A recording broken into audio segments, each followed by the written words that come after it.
জামাতে ইসলামীর কেন্দ্রীয় সহকারী সেক্রেটারি জেনারেল ও রাজশাহী বিশ্ববিদ্যালয়ের সিনেট সদস্য মাওলানা রফিকুল ইসলাম খান বলেছেন, বাংলাদেশকে সুখী সমৃদ্ধ একটি দেশ হিসেবে গড়ে তুলতে সততা, স্বচ্ছতা আর যোগ্যতা জরুরি।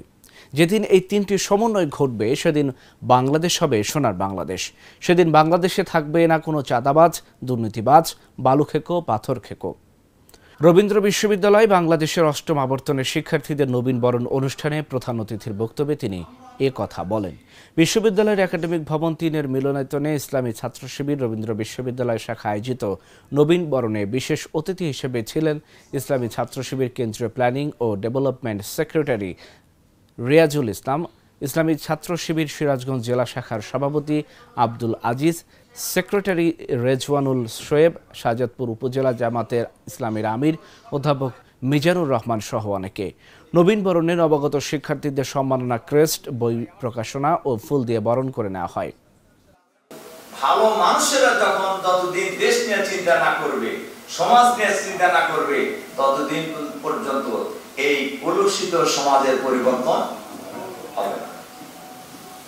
আমি পাবলিক মিটিং গুলিতে বলি যে ভাই, চাঁদাবাজের সংখ্যা বেশি না কম? কম। আমি বলি দুর্নীতিবাজের সংখ্যা বেশি না কম? বলে কম। ভালো মানুষের সংখ্যা বেশি না কম? ভালো মানুষের সংখ্যা অনেক বেশি। আসলে তো বেশি, বেশি না?